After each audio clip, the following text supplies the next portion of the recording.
Pernahkah kalian mengunggah sesuatu yang sangat kalian banggakan, lalu mendapatkan 100 pujian, tapi hanya karena satu komentar nyinyir yang pedas, suasana hati kalian langsung hancur seketika? Mengapa mata kita seolah memiliki magnet otomatis yang langsung tertuju pada kalimat hujatan di tengah ribuan kalimat dukungan? Faktanya, di jagat media sosial, satu komentar negatif seringkali memicu diskusi yang jauh lebih panjang, lebih panas, dan lebih ramai dibandingkan dengan ucapan selamat atau apresiasi yang tulus. Fenomena ini bukan hanya kebetulan, melainkan sebuah realitas digital yang pahit, di mana amarah dan kritik tajam menjadi bahan bakar utama interaksi. Kita sering bertanya-tanya, apakah memang dunia ini sudah penuh dengan orang jahat? Ataukah ada sistem di dalam otak dan teknologi kita yang memang sengaja dirancang untuk meramaikan kebencian?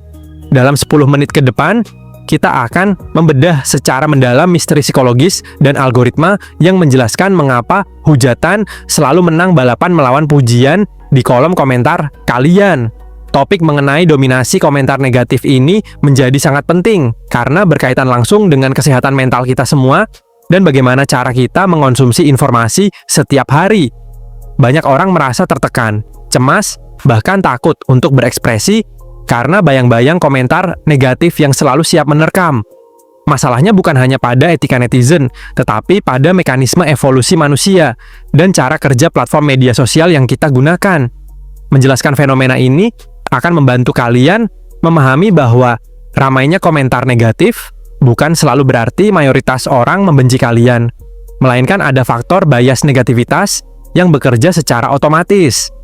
Dengan menonton video ini sampai habis, kalian akan memiliki perspektif baru yang lebih sehat dalam menanggapi dunia digital, sehingga kalian tidak lagi mudah tumbang hanya karena ketikan jempol orang asing. Kita akan menggali jawaban dari sisi sains, algoritma, hingga perilaku sosial untuk memberikan kalian perisai kognitif yang kuat dalam menghadapi kerasnya belantara kolom komentar internet zaman sekarang. Alasan pertama yang bersifat fundamental adalah konsep psikologis yang disebut negativity bias atau bias negativitas. Secara evolusioner, otak manusia diprogram untuk lebih peka terhadap ancaman atau hal negatif demi bertahan hidup. Di zaman purba, mengabaikan suara harimau di semak-semak jauh lebih berbahaya daripada mengabaikan bunga yang indah. Akibatnya, hingga hari ini, otak kita memproses informasi negatif secara lebih mendalam dan lebih cepat dibandingkan informasi positif. Komentar negatif dianggap oleh sistem saraf kita sebagai ancaman sosial yang harus segera direspon atau dianalisis. Inilah sebabnya mengapa komentar positif terasa seperti angin lalu, sementara satu kritik tajam terasa seperti serangan fisik yang nyata. Pola pikir defensif ini secara otomatis menarik perhatian lebih banyak orang untuk ikut campur, entah itu untuk membela diri, menyerang balik, atau sekadar menonton konflik, sehingga jumlah komentar negatif cenderung terus membengkak dan mendominasi statistik interaksi pada suatu unggahan. Poin kedua berkaitan dengan cara kerja algoritma media sosial yang tidak mengenal moral, melainkan hanya mengenal interaksi atau engagement. Sistem algoritma diatur untuk mempromosikan konten yang paling banyak memancing reaksi dari pengguna. Sayangnya, kemarahan dan kontroversi adalah pemicu reaksi paling kuat yang membuat orang betah berlama-lama di dalam aplikasi. Ketika seseorang memberikan komentar negatif, hal itu biasanya memancing balasan dari orang lain yang tidak setuju, sehingga terjadi perdebatan panjang yang meningkatkan jumlah aktivitas pada konten tersebut. Algoritma membaca aktivitas ini sebagai tanda bahwa konten tersebut menarik, lalu mendorongnya ke lebih banyak orang, termasuk kepada mereka yang kemungkinan besar akan ikut berdebat.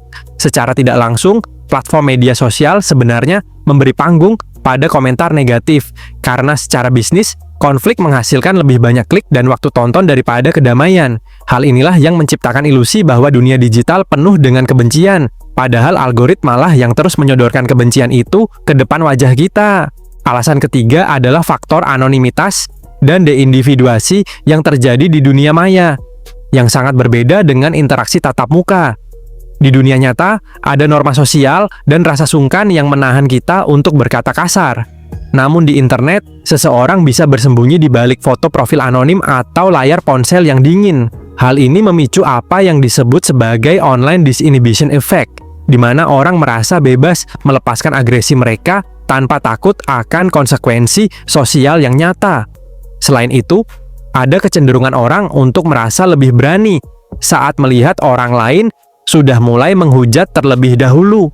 Fenomena ini mirip dengan kerumunan massa yang melakukan perusakan. Ketika satu orang memulai komentar negatif dan mendapatkan banyak dukungan atau like, orang lain akan merasa mendapatkan validasi untuk ikut serta menuangkan komentar negatif lainnya. Keramaian komentar negatif ini seringkali merupakan hasil dari efek bola salju, di mana kebencian kolektif memberikan rasa kebersamaan palsu bagi para pelakunya di ruang publik digital. Mari kita bicara jujur dari sisi konten. Komentar positif seringkali terasa monoton dan tidak menantang secara kognitif. Kalimat seperti bagus sekali, keren, atau semangat ya, biasanya tidak membutuhkan balasan yang panjang dan tidak memicu diskusi mendalam. Sebaliknya, komentar negatif biasanya mengandung argumen, tuduhan, atau sudut pandang yang sangat bertentangan, yang secara alami memicu hasrat manusia untuk mengoreksi atau mendebat. Kita memiliki kebutuhan psikologis untuk meluruskan sesuatu yang kita anggap salah, dan inilah yang membuat kolom komentar negatif selalu lebih ramai. Orang yang setuju cenderung hanya menekan tombol like, lalu pergi. Sementara orang yang tidak setuju merasa perlu menuliskan paragraf panjang untuk mengekspresikan ketidaksukaan mereka.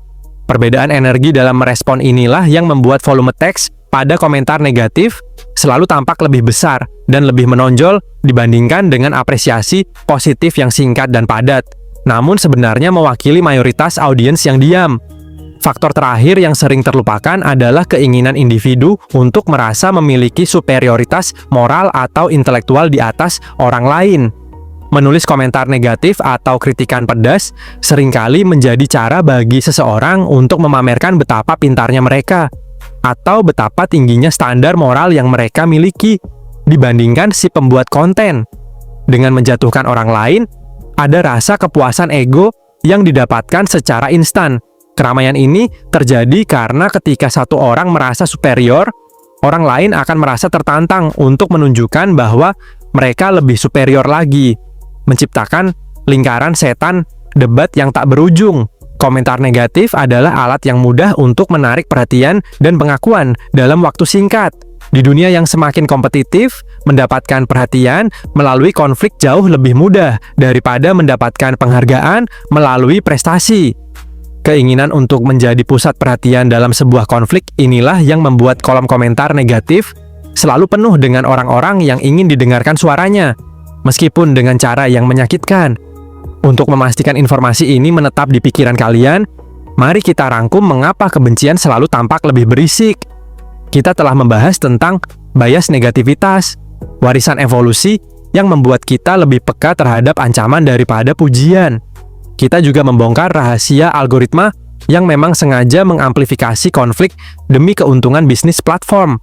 Jangan lupakan faktor anonimitas yang membuat orang kehilangan kendali diri, serta sifat komentar positif yang cenderung pasif, sehingga kalah jumlah dengan komentar negatif yang provokatif.